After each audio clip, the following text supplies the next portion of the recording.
Bismillah walhamdulillah wa kafa billahi nasira. Assalamualaikum warahmatullahi wabarakatuh. Alhamdulillah. Alhamdulillah ala kulli hali wa kulli ni'matin. Allahumma salli ala sayyidina Muhammad wa ala alihi wa sahbihi wa sallim wa man walah. Iftah alaina futuhal arifin. Ya Allah, bukalah kepada kami pintu-pintu kefahaman. Warzuqna ilman nafi'ah. Ya Allah, rezeki kepada kami juga suatu ilmu yang beri manfaat untuk kehidupan kami di dunia wal akhirah, untuk dunia dan akhirat kami. Waghfir lana, maafkanlah kami semua, fa innahu la yaghfiruz dzunuba illa anta ya arhamar rahimin. Allahumma shrah sudurana bil iman. Ya Allah, lapangkanlah dada kami dengan keimanan. Wa anzil ala qulubina sakinatan, diturunkan ke dalam hati kami semua ketenangan-ketenangan. Wa syifaan min kulli da'in, setiap apa yang kami tanggung ya Allah, kesakitan zahir dan batin, maka sembuhkanlah ya Allah. Waghfir lana, lagi sekali kami mohon padamu ya Rahman Rahimin, maafkanlah kami. Wa innahu la yaghfiruz dzunuba illa anta, wa sallallahu ala sayyidina Muhammad walhamdulillahi rabbil alamin. Amma ba'd. Allahumma hdi qalbi wa saddiq lisani bihaqqi Rasulillah Muhammad sallallahu alaihi wasallam. Semua yang dikasihi Allah Taala, sihat semua? Alhamdulillah. Baik, insya-Allah kita sambung perbincangan Asrarul Muqarrabin li naili haqiqatil ilmi, yakni asrar muqarrabin, rahsia-rahsia untuk mencapai kepada hakikat ilmu. Dalam pertemuan yang sudah, kita adalah berbincangkan perkara yang asas, muqaddimah, bagaimana kita duduk dalam platform untuk memuji kehadrat Allah Azza wa Jalla dalam semua keadaan. Hal dan keadaan dan hal dan nikmat. Jadi tanggungjawab ke atas kita semua adalah orang yang sentiasa memuji dalam apa jua keadaan melalui perbuatan dan perkataannya sekali. Bila orang itu mencapai kepada hakikat dan faham kepada suatu ilmu itu, maka dia akan beroleh suatu perkara yang mana setiap amal soleh, perbuatan yang dia lakukan, dia faham mesti ada ilmu. Kerana itulah bila mana Allah Ta'ala berfirman berkenaan dengan suatu daripada ilmu, maka Allah bertanya, Qul hal yastawil lazina ya'lamuna wal lazina la ya'lamun. Adakah sama orang-orang yang mengetahui dengan orang-orang yang tidak mengetahui? Innama yatazakkarul ulul albab, dan sesungguhnya orang-orang yang mendapat mengambil pembelajaran dan mengingatkan hanya orang-orang yang beroleh akal yang sempurna. Maka hadirin semua dikasihi Allah Ta'ala, cerita kita adalah bagaimana nak faham apa yang hadirin dah lalui selama ini dalam proses pembelajaran dengan kehidupan. Adakah ia memberi suatu ilmu yang beri manfaat ke atas diri kita, atau ianya hanya sekadar maklumat? Sebab tu Allah tanya, sama ke tak orang yang ada ilmu pengetahuan dengan orang yang tiada ilmu pengetahuan? Qul hal yastawil lazina aman, qul hal yastawil lazina ya'lamuna wal lazina la ya'lamun. Itu pertanyaan Allah Ta'ala. Baik.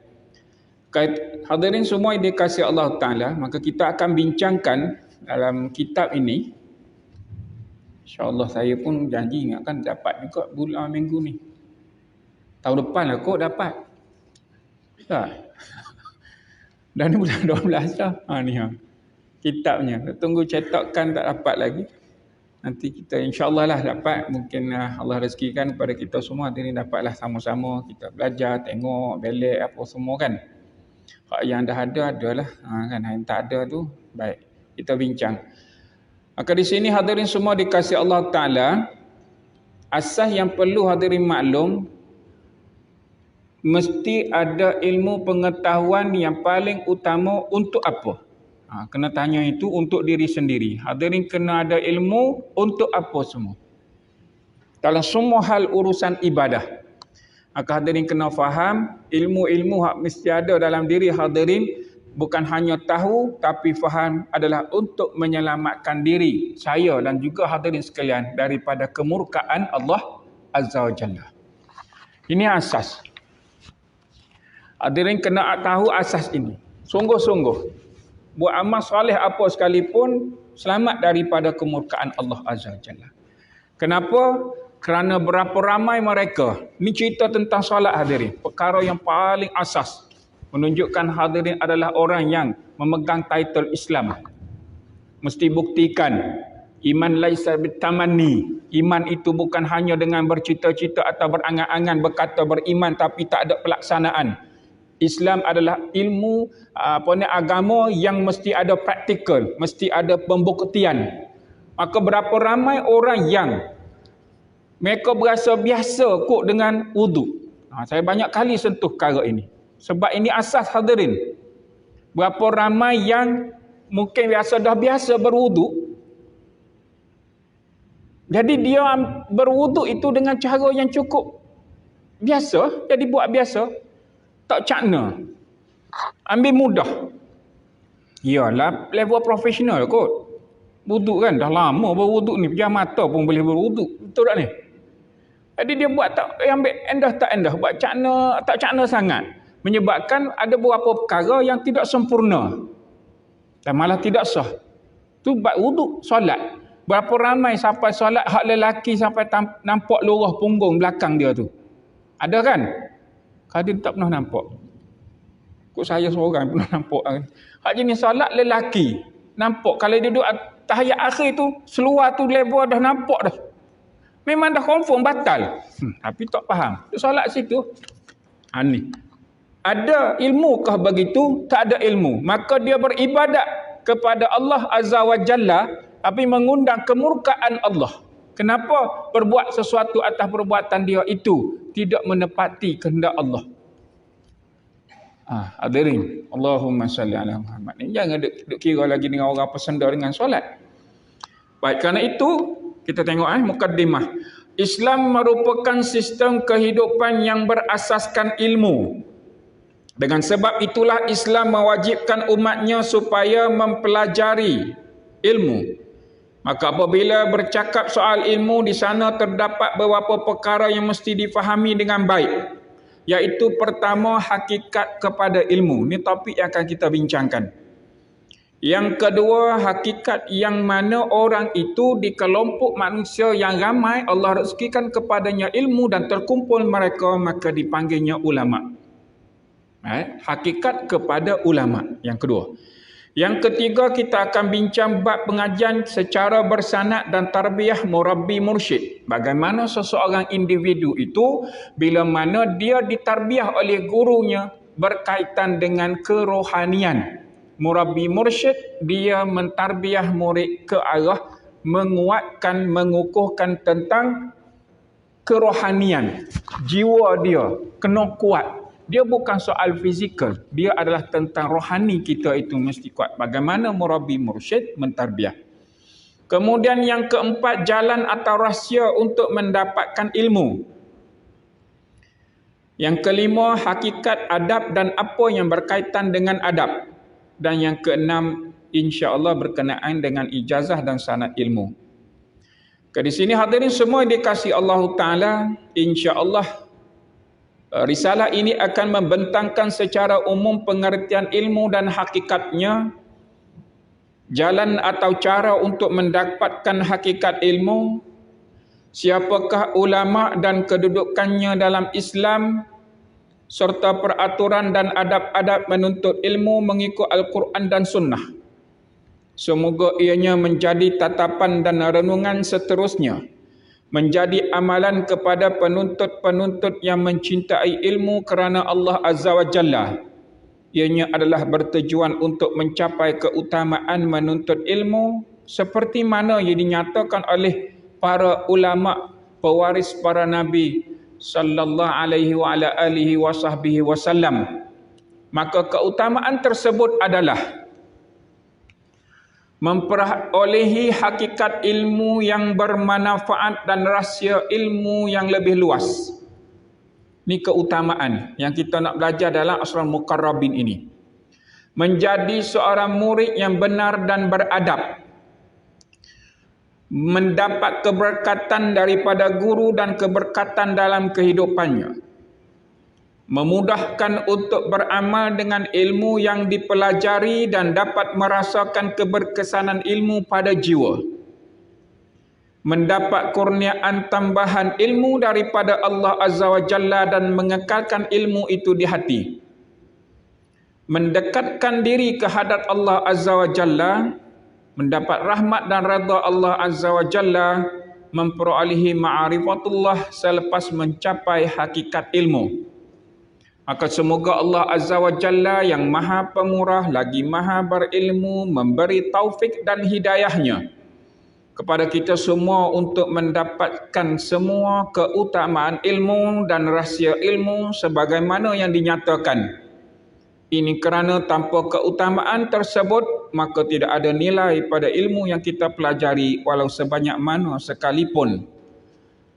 Bahawa kitab ini Asrul Muqarrabin Linaini li Haqiqatil Ilmi disusun oleh guru dan juga sahabat saya Al-Fakir Nik Bakri Nikmat As-Sazuli yang di bawah tarbiyah guru Murabbi Murasyid Syekh Yusuf Mahyudin Bakhur Al-Hasani, murid kepada Syekh Yusuf Abdul Qadir Isa As-Sazuli dan Muhammad Hashimi As-Sazuli, Murabbi Mursyid kami yakni Syekh Yusuf Mahyudin Bakhur Al-Hasani daripada dua jalur nasab turunan dari Hasan, Mak dan Husain daripada ayah yang bersambung daripada cucu baginda Rasul sallallahu alaihi wasallam hingga ke baginda Rasul Muhammad sallallahu alaihi wasallam. Hadirin semua yang dikasihi Allah Taala, itu mukaddimah dia kitab mana-mana sekalipun. Kita baca dulu secara asas sebagai hasrat ataupun dipanggil apa? Isi kandungan kepada seluruh daripada kitab ini ada pada pengarangnya. Nak bagi tahu apa, maka kita sampaikan dulu ke semuanya. Dia disusun oleh Fakir Nik Bakri Nikmat. Saya rasa dia ada sebelah petang setiap hari Selasa ke apa untuk muslimat. Ada kan? Yang baca Aqidatun Najihin tu, Ustaz Nik Bakri tu. Ada rasa kan untuk kelas muslimat. Betul tak? Okey, baik. Jadi saya mengambil sanad daripadanya untuk mohon kebenaran membaca kitab ini. Maksudnya setiap tempat yang saya baca daripada tahun 2017 ke mana saja saya pergi sebelum saya baca, termasuk di sini saya maklumkan kepada dia ada tempat baru untuk dibacakan. Kalau dia kata dia izin, maka saya pun memulakan untuk membaca. Macam tu. Dah kita ambil ilmu secara beradab dengan ikut cara guru kan. Sekarang kita maklumkan. Gitulah hadirin semua dikasihi Allah Ta'ala. Baik, kerana itu semua yang ditekankan sangat tentang ilmu yang kita nak tahu bahawa hadirin bahawa Rasul sallallahu alaihi wa ala alihi wasallam telah bersabda, "Man tafaqqahu fi dinillah kafahu Allah Ta'ala ma ahimmahu wa razaqahu min haitsu la yahtasib." So siapa yang Allah rezeki kepadanya kefahaman tentang agamanya, fi dinillah, tafaqqahu fi dinillah, orang itu beroleh kefahaman tentang agama Allah, kafahu Allah Ta'ala, maka Allah mencukupkan ke atasnya ma'ahimmahu, apa yang diperlukan olehnya. Ma'ahimmahu, Allah mencukupkan. Baik, senaraikan keperluan. Kalau kita boleh ingatlah, apa yang kita perlu? Pakaian perlu tak? Perlu. Baik. Makan minum? Ya, perlu. Tempat tinggal? Ya. Lagi? Tak ada dah.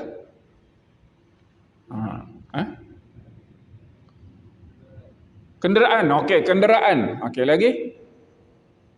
Habis dah. Sikit sangat perlu ni tak? 4 dah lah. Kau ada lagi hak yang perlu? Saya sengaja tanya tak kadang-kadang gini. Ni dalam bab yang kita nak faham bila capai kepada faham tentang ilmu. Ujian kita perlu ke tak? Ujian? Kau rasa ujian tak ada apa, biasa je lah kan? Ke gitu? Ketukar tajuk, tak payah hujan. Musibah perlu ke tak? Rasa gerung pula. Ujian nak ke tak ujian? Apa-apalah kesukaran-kesukaran tertentu, perlu ke tak? Ini mencabar kan? Mencabar minda lah sedikit. Dia capai kepada kemahiran berfikir aras tinggi tak? Sungguh kita tanya kejap, menung kejap, perlu tak kepada suatu sedikit kesukaran, ujian, musibah, ke rasa macam mana? Bila kita duduk dalam pemahaman yang baik, bila Allah tafaqahu fid din, maka kita akan fahamlah bahawa satu masa kita melihat bahawa ujian ini menjadi suatu keperluan tanpa kita sedar. Sebab apa? Sebab hadirin, saya yakin semua ada ni, ala apa keadaan sekalipun, dia tetap meminta supaya dia panjang umur. Dia tak meminta dia beroleh kesihatan yang baik. Betul tak ni? Dia minta supaya rezekinya baik-baik belaka. Ya Allah, aku mohon padamu rezeki yang baik, yang luas. Setuju tak ni? Kalau sihat-sihat, ya Allah mohonlah kesihatan yang baik. Setuju tak? Umur, ya Allah mintalah panjang umur. Betul tak ni? Pekerjaan yang baik untuk anak, untuk cucu, untuk cicit, apa semua. Kiranya semua baiklah. Setuju tak? Cuma kita yakin, dan saya pun yakinlah semua sekali hadirin tidak pernah minta dalam sepanjang hak baik itu dalam sebulan tu, ya Allah sebulan ni nampak sihat, bagi demam seminggu. Ada minta demam seminggu? Saya tak pernah minta kot. Tak pernah kan? Ya, fitrahlah kita sebab meminta sesuatu yang sentiasa baik-baik semua. Setuju tak? Kerana itulah menjadi keperluan kita. Kita berasa kita perlu kepada apa yang disebut. Kalau kenderaan kita nak semua yang baik. Walaupun kenderaan jenis mana sekalipun, kita rasa kita nak yang baik. Tempat tinggal semua yang baik. Maka setiap yang baik itu, Allah datangkanlah suatu ujian. Yang kamu minta semua baik, bila datang keadaan yang mana menguji apa yang kamu minta itu, boleh terima ke tak? Itu soalan. Boleh tak terima bila mana dalam keadaan sebulan, tak pernah kita kena sesama, nak masuk bulan yang baharu, tiba mari sesama 3 hari, kita berkata apa? Elok-elok semalam hari ni sesama pula. Mari duk rasa, rasa elok-elok hari ni demam pula. Tak kena ni. Tak sempat menikmati demam itu, tu ambil Panadol sepapan. Kau macam mana? Tak sepapan lah kan? Tak pernah sabar lah sepapan. Tapi nak bagi tahu apa, belum sempat demam itu menjamah ke atas diri, tak sempat menikmati sakit itu, kita berusaha untuk setuju tak ni? Maka mana yang kita berasa ujian itu perlu ke atas kita? Maka saat orang itu mendapat suatu kefahaman tentang ilmu, maka di sinilah bila mana datang suatu ujian, maka dia melihat ujian itu adalah untuk melihat aras keimanan dia. Kalau tak diuji, dia tak tahu iman dia tahap mana. Sebab tu Allah tanya, adakah sama orang beriman dengan orang berilmu dengan tidak berilmu? Bila orang itu ada ilmu, datang suatu ujian, dia akan faham bahawa ini untuk aku tahu. Iman aku boleh terima ke tak dengan suatu musibah? Ke kita merumuk? Ke kita hanya protes? Baik, gini hadirin. Bila orang itu berjalan dengan kehidupan dirinya, berasa dirinya, peraturan dirinya, keseluruhannya atas kehendak diri, dan dia ada kemampuan, bila lihat suatu halangan, apa yang berlaku? Contoh, dia memang orang yang ada level kayangan punya, tunjuk jadi. Tiba dia ni mampu, harga kat depan hanya harga 10,000, dia kata 10,000 ya kot, orang pun halang, tak boleh beli cik. Dia boleh beli dengan harga 15,000 walaupun harga itu 10,000. Tiba jurujual kata tak boleh beli cik, tak boleh. Apa rasa dia? Kerana keupayaan dan kemampuan, dia berasa kehidupan dia atas kehendak dia, apa yang terhalang maka akan menjadi suatu perkara yang dia protes. Terhalang sedangkan mampu. Betul tak ni? Namun bila manusia itu hidup dalam peraturan Allah Ta'ala, mampu untuk berbuat, namun dia tetap berkata pada dirinya, apa dia? Sesuatu yang membawa nilai terhalang dengan sebab Allah berlaku dengan izin Allah. Walaupun mampu tapi dia tak membazir. Faham dah tu, ada ilmu lah. Itu peraturan kehidupan hadirin. Faham dengan kehidupan, ada ilmu, maka dia akan tahu Allah akan mencukupkan kesemuanya. Sebab itu bila disenaraikan, kita ni perlu tak kepada suatu ujian. Bila orang faham, dia kata ya. Kenapa? Kerana nak tahu aras iman tahap mana. Kerana ada orang saat diuji dengan apa saja bentuk ujian, maka dia akan kembalikan setiap ujian itu dengan bertanya kepada Allah. Kenapa diuji begini ya Allah? Kenapa kena begini? Kenapa aku? Kata dia. Hadirin. Baru ni selesai urusan minggu lepas. Minggu lepas lah baru program Rehlah Islahiyah yang saya buat dekat masjid, tempat bertugas Masjid Al-Ihsan Seksyen 24. Malam tu jemput Maulana Wan Hilmi. Dalam seluruh daripada tausiah yang disampaikan, ada satu keadaan yang kita pun boleh faham dan rasa, ya Allah, ada satu keadaan manusia itu dengan permintaan yang pelbagai dia kehadrat Allah Azza wa Jalla. Macam-macam yang dia minta, namun saat Allah meminta, Allah menyuruh, Allah nak lihat keupayaan iman dan sebagainya, maka Maulana Hilmi kata apa? Seolah-olah kamu buat kehadrat Allah Ta'ala seperti seorang pengemis. Seolah-olah Allah yang berkehendak dengan keadaan kamu. Suruh tahajud, suruh baca Quran, suruh solat dengan baik, suruh begitu dan begini, tapi kamu buat endah tak endah. Seolah Allah mengemis dengan kamu. Kata dia, kita mari ya Allah. Sebab apa?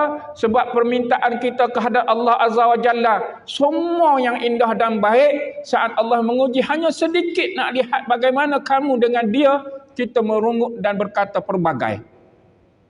Kamu herdik kembali kepada Allah Azza wa Jalla. Kita kata, ya Allah, bila seorang yang keadaan bila seorang guru menyampaikan sesuatu, kita pun fahamlah selama ini. Mungkin ada dalam kehidupan kita begitu. Sebab itu Rasul bagi tahu, man tafaqahu fid dinillah, sesiapa sahaja yang Allah rezeki kepadanya suatu kefahaman tentang ilmu agama Allah Taala ini, yang Allah bagi tahu, innad dina indallahil Islam, kafahullahu ta'ala ma'ahimmahu, maka Allah akan mencukupkan apa saja daripada kepentingan, keperluan, kehendak dan apa saja, Allah cukupkan ke atas dia. Maka tiada adalah perkara yang paling hebat ke atas orang itu, seseorang itu termasuk saya, bila Allah rezeki kepadanya kecukupan.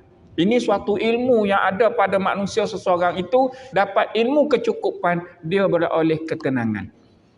Kalau ada orang yang tidak dapat ilmu kecukupan, semua benda dia nak.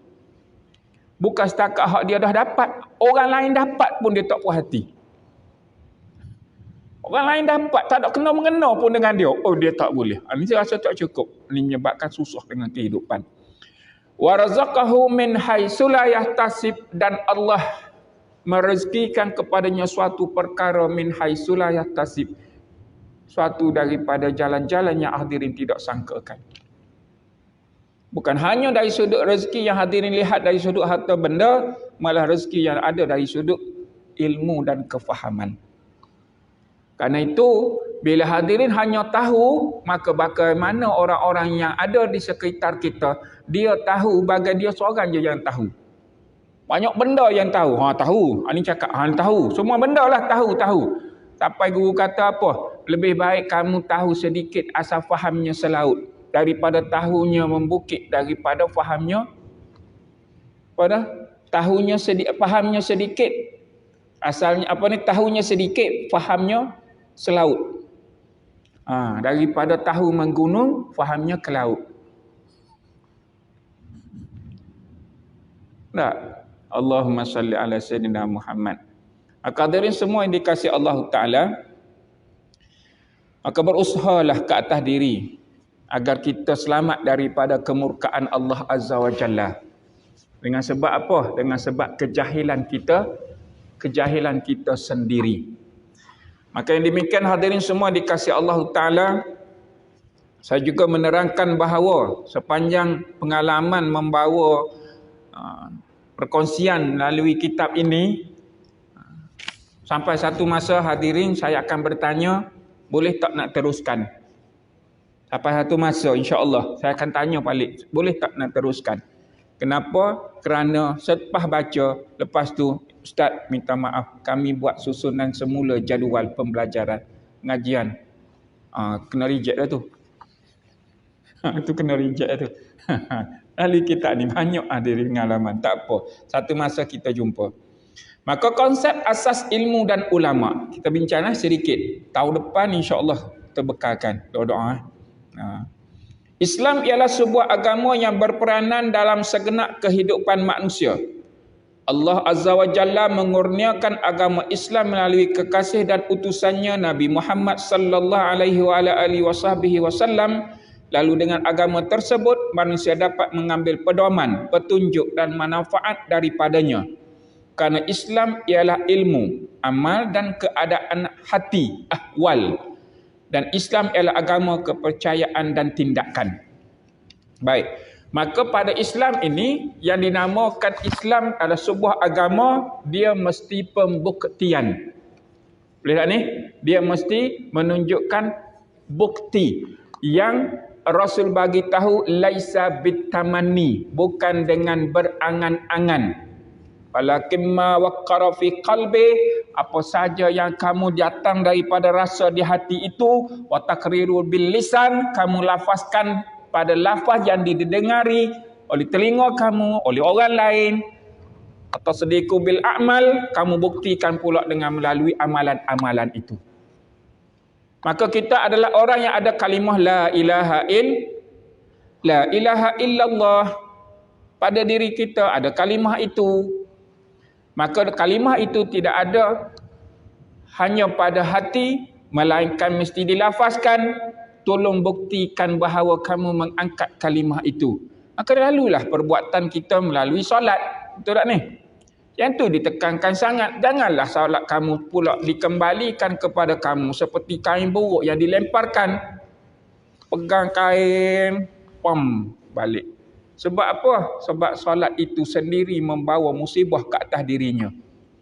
Kan Allah bagi tahu innas salata tanha anil fahsya'i wal munkar. Solat dah tapi perangai la ilaha illallah. Maka solat itu tidak memberi kesan kepada rohaninya. Kepada rohaninya, kepada hatinya.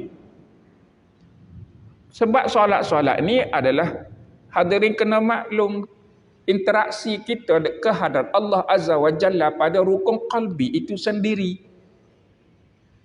Bukan soal nampak pada fizikal itu semata-mata. Itu fi'li. Adanya qauli kita, lafaz. Tapi qalbi kita di mana rukun kita dengan Allah Ta'ala daripada interaksi hati itu. Maka pada hati itu tidak memberi kesan melalui perbuatan solat. Maka perhatilah wuduk dia pula. Maka mesti ada masalah dengan wuduknya. Ini asas hadirin. Saya pergi ke mana, lah kali orang kata, Ustaz saya sebut pasal wuduk solat. Wuduk solat. Allah bagi tahu. Hadirin berhati ibadah yang Allah terangkan secara jelas dengan firman ya ayyuhallazina amanu iza kuntum ila shalah faghsilu wujuhakum. Allah ajar siap-siap kepada orang yang beriman, kamu bila nak solat kamu mesti berwuduk. Kan ilmu tu asas. Kalau hadirin tak sempurna dalam bab ni, hadirin akan mendapat kemurkaan Allah Ta'ala dengan sebab apa? Perbuatan asas yang menunjukkan kamu Islam pun dah tertolak, dimurkai Allah Ta'ala. Solat kamu tidak membawa kepada kepribadian yang lebih baik. Apa yang tak kena dengan kamu? Itu Allah yang lontarkan balik soalan. Sebab itulah bila masa hadirin kena maklum, sampainya manusia yang diheret ke neraka, malaikat segah. Malaikat segah orang yang berjalan bersusun nak pergi ke neraka. Tak ada kan Nabi bagi tahu kepada kamu tentang kebenaran? Dia tanya manusia berjalan nak pergi ke neraka, diheret, diseret. Tak ada orang kau bagi nasihat kepada kamu tentang agama. Kata, semua tunduk. Sebab dah ada. Tu tak ni? Sebab dah ada. Sebab tu bila datang suatu nasihat kat atas diri kita, apa-apa bentuk, apa-apa ulangan dalam satu perbicaraan, perkongsian, perkara asas yang kita maklum. Kalau kita buat mudah, guru kata, perkara yang asasnya mudah kamu nampak, kamu ambil remeh. Perkara yang mudah, yang kamu nampak macam mudah, kamu permudahkan dia, kamu buat biasa-biasa, kamu tak akan jumpa ilmu yang lebih dari biasa. Malah capai kepada luar biasa. Kalau buat perkara yang remeh, buat perkara yang mudah kita buat, kita remeh-remehkan dia. Sungguh hadirin. Saya rasa saya ada cerita ke banyak mana. Saya dah sebut dah kat sini. Tentang saya ditegur kenaan dengan wuduk lah. Kita tak ada ilmu. Kita tak capai ilmu. Yalah hadirin baru balik Jordan. Berasa macam mana baru balik? Macam berilmu lah sangat. Padahal tak ada apa pun lagi. Tong kosong lagi. Tak tahu apa benda. Tak masuk dalam hati lagi apa-apa pun. Pergi pertikai dengan rasa dan lidah. Sebut pada guru yang sedang mengajar di masjid negeri.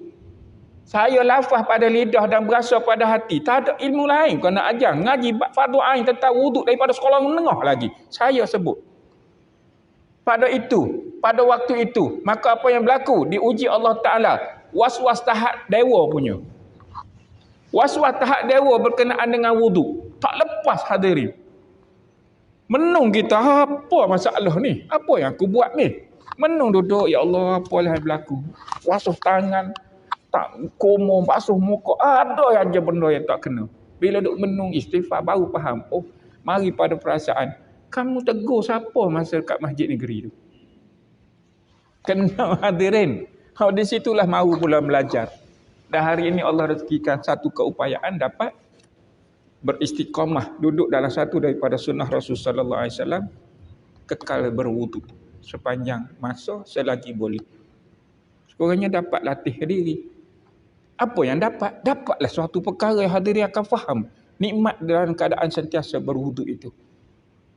Nak bagi tahu secara lisan, hadirin tak akan mampu nak faham kecuali kena lalui sendiri dengan pengalaman itu. Kena istiqamah lah buat senantiasa. Dan jangan berkira lah. Jangan duk berasa berkira. Nanti lecung lah, basuh lah, apa-apa semua. Nanti baju basuh, keseluar basuh. Jangan gitu. Kalau gitu hadirin tak capai kepahaman itu. Lihat ni. Akan nak ulang. Bahawa ilmu Islam ialah suatu ilmu. Padanya ada ilmu, yang padanya ada amal, dan padanya keadaan hati. Hal, ahwal hati kita ini.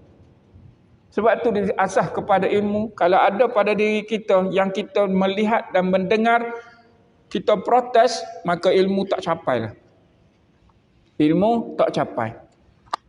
Jadi seorang pendengar yang baik adalah pendengar yang tiada adanya protes. Dia menjadi pendengar dahulu. Pendengar dulu. Ya ada benda mungkin sesuatu daripada perkataan seseorang itu. Mungkin daripada saya sendiri ada satu perkataan yang berselisih dengan apa yang hadirin ada dalam maklumat. Pengetahuan kita. Mungkin ada perselisihan. Kenapa sebut itu? Aku rasa begini-begini. Kalau terus masa itu untuk takwil, maka masa itu kita tak capai lagi faham. Bila kita boleh bincang? Selepas kita bincang. Bukan sampai tahap menafikan. Tak.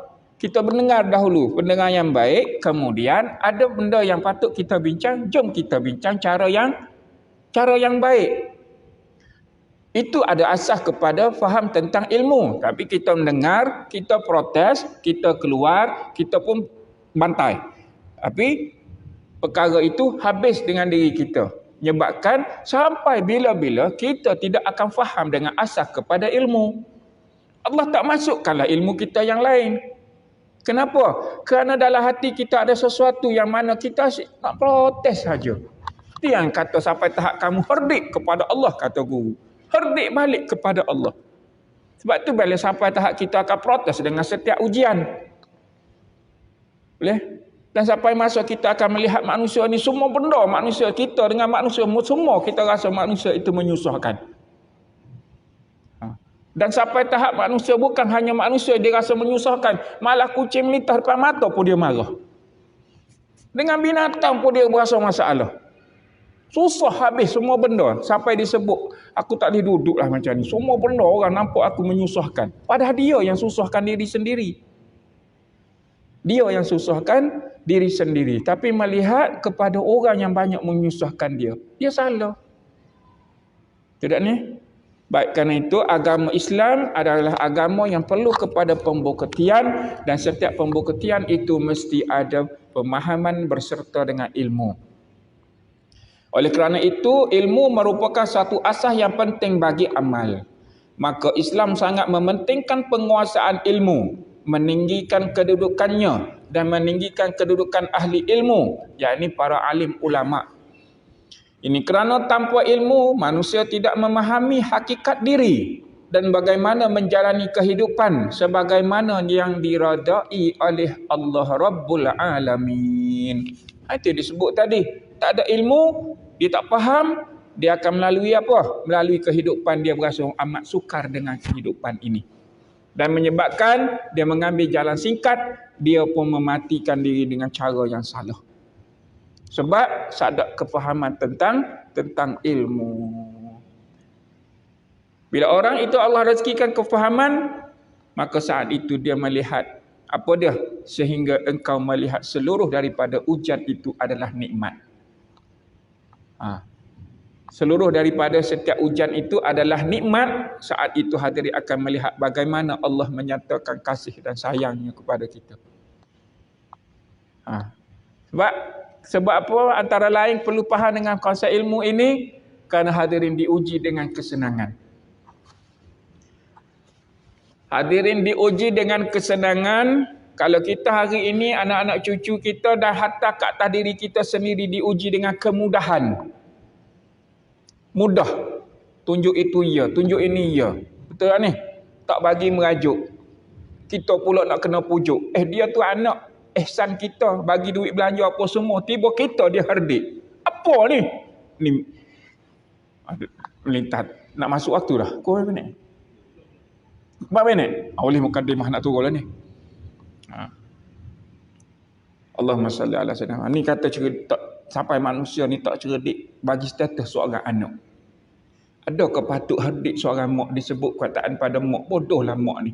Tahulah duduk belanja kat universiti ni mahal, banyak perkara nak kena bayar. Bagi duit tak cukup. Bodoh. Diherdik kepada mak dengan perkataan bodoh. Kamu tu anak.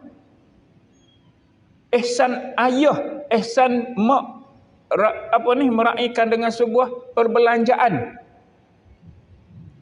Nampak bandingan hadirin?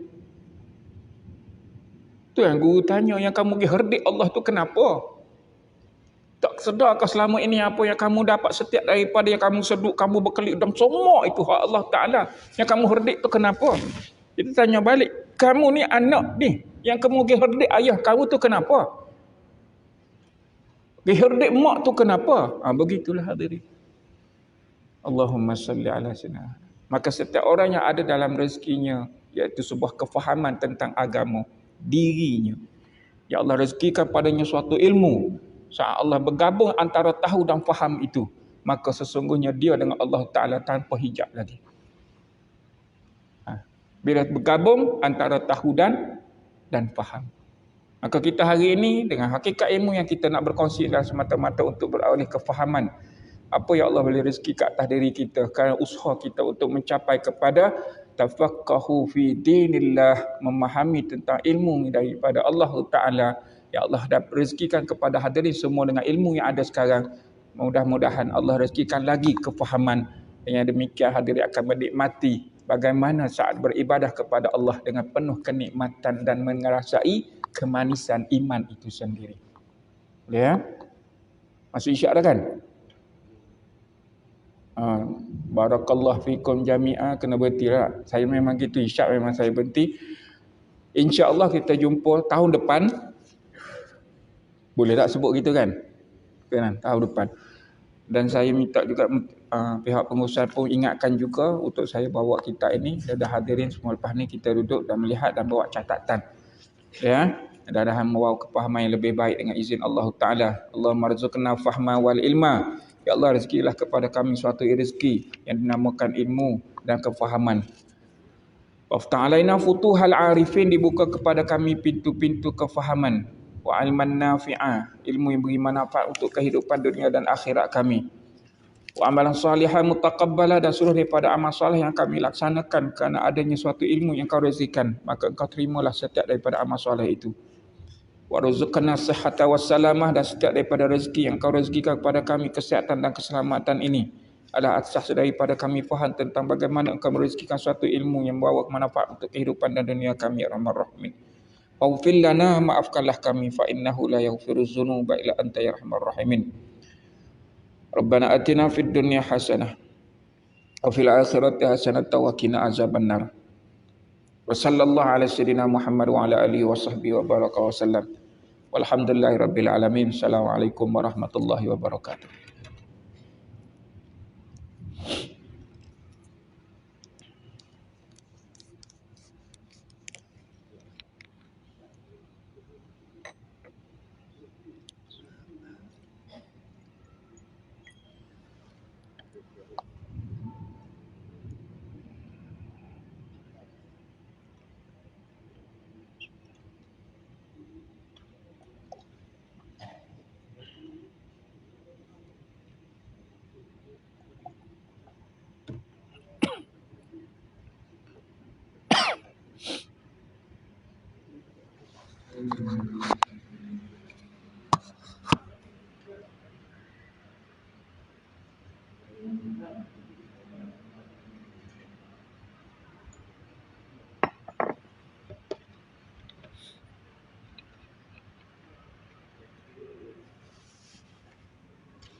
Sejuk lah pasti. Tak apa.